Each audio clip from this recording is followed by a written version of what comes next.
Hello, welcome to my channel.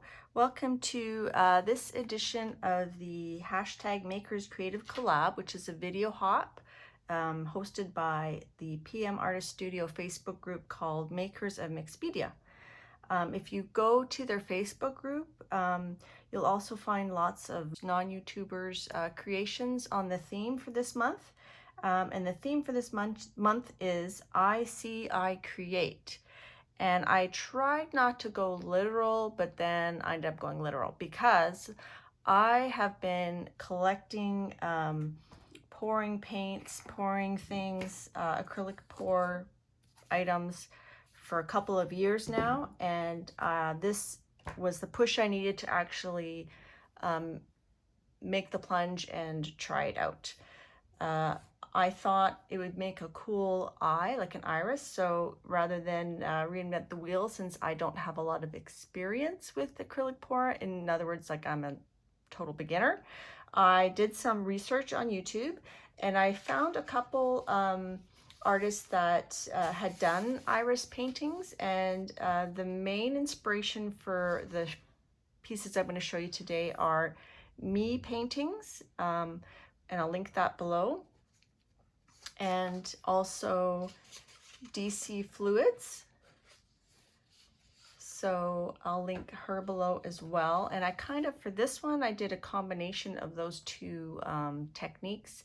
And I will be, I think, releasing a process video on some of these pieces that I'm going to show you today.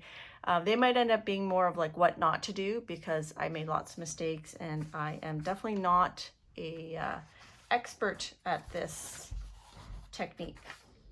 The other thing I want to mention before I show you the other pieces is that this is a YouTube hop. All the videos are pre-recorded. So after my hop, after my video, I'll have a link up in the corner. You can click on that to go to the next video in the hop. And also in my description box below, I'll have a list of all the YouTubers involved. So with that being said, this is the most finished piece I have so far. They're all in works in progress at the moment. This one still needs a coat of varnish. A lot of acrylic pour artists, I notice, use resin to finish their projects, but I don't have any resin. I'm not really interested in getting involved in that at the moment. So I do plan on coating this with some gloss varnish. This one, you can see the details from the acrylic pour in the green here. And I just thought that was fun. I did the center differently than both me paintings and DC Fluid Arts. I used paint in the middle instead of painting a pupil on later. But both me paintings and DC Fluid, they painted these reflections on afterwards, and this shading around the edge is painted afterwards. So that's the most finished piece I have. The reason this one is the most finished piece is because I did not use any silicone in this one to create the cells. This is silicone I used in the other pieces. And Olga Sobey is a Canadian artist who does a lot of amazing acrylic pour paintings. I was watching hers about how to finish your paintings, and she said that really you need to let it sit for like 2 to 3 weeks, and then you need to clean off the silicone. This was I just did this last weekend, so I decided to go ahead and paint it. I did not use silicone on this one on purpose so that I could put these finishing, I should put it that way, could put these, you know, some of these details in to show you where this is going. But to clean the silicone off, which I used in all the other paintings, it really needs to be really, really set and dry. So I wasn't able to get to the next step with these other ones. So the first thing I want to mention is, like, as I said, I was, you know, collecting fluid, you know, ready to go fluid pouring sets. And my first painting was a bust. So this is the first one. I ended up having to just kind of draw in a lot of the details, and I'm going to salvage this at some point. This one does have silicone. I'm going to do the paint, you know, paint the pupil in, separately, and I'll do a lot of the iris details that Me Paintings did in her video, which I did not do in this because I didn't want to obscure the cool pattern that occurs naturally. So this one I'll do, you know, I'll add more fine details to it. After that one, this was the next one that I did because I had some paint left over and it didn't really work because the paint was setting. You can see where it cracked. But I was trying to do like a dragon eye. So that's sort of like a space eye maybe. After that one, I got my first, what I consider success.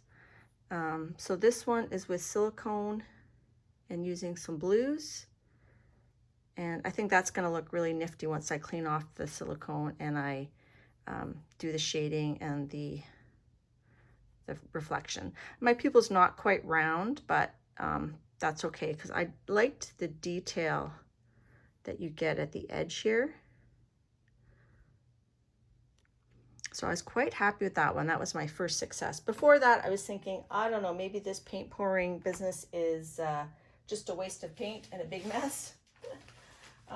Speaking of this one of the techniques that Me Paintings did is she used a napkin or a piece of plastic to do some of the effects. So here's the initial pattern that I used, put the plastic on, and then lifted it off, which I'll show in my process video. But even that I think is cool. Like I could cut this out, it's attached to the plastic. I thought I could peel it off, but I can't. But I might be able to incorporate that in a journal. So I think that's kind of cool. And this is the one I got when I did the green one. And then I really wanted to try to do a dragon eye. I tried to use a technique by Dirty Artist. It's like an open cut pour, but it didn't work, so I had to kind of fudge it and add stuff. This had a lot of silicone on it. So the edges were pretty natural, but the center took a lot of manipulation and the pupil kind of got obliterated. So I might use once it's dry and I've removed the silicone, I might add a pupil back here using a black Posca paint pen. But I thought that was kind of cool.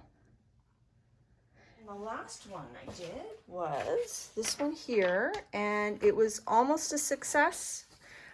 Like I almost had a nice sort of dragon pupil here, but then I decided to leave it unattended and I had lifted one side because I wanted the paint to flow. By the time I got back, everything had shifted over, so then I had to tilt it to get it back, and I kind of lost that. And I think I used too much silicone. So as a beginner, I'm pretty happy with these pieces. This was on a canvas board from Michael's. These were on a canvas board from the dollar store, I believe. These are 8-inch round. This larger canvas is not really that large because I'm such a beginner. I couldn't envision doing a huge canvas. It's interesting, this is 8.5 by 12. It's interesting when you watch these acrylic pour videos, they make it look so easy. The one thing I noted was that the paints that I bought, I think they were getting kind of old and they weren't really working. That's why the first one was such a flop. It was just setting up too fast. But then I found I had in my craft room already this pouring medium. So I adjusted the mix. I'll probably go through that in the other video. And I ended up using that pouring medium with some of these other paints, just adjusting the ratio accordingly. So I think that's all I'm going to show for today. If you want to learn more about acrylic pouring, I do have a playlist that has about 28 videos. They're not my videos because, like I said, this is my first time trying this, but they are there if you want to learn more about it. I've been researching it for quite a few years, and it was fun to finally take the plunge. A few takeaways is harder than it looks. It does use a lot of paint. It is very messy. It does take a lot of time. Keeping things level is very important. Consistency of the paint is very important. There's a lot of variables. And you need space because you need them to dry You need to just leave them set to dry for quite a while. So I hope you enjoyed this video. Don't forget to check out the next video in the hop today. Up there should be the link. And thanks for watching. Bye.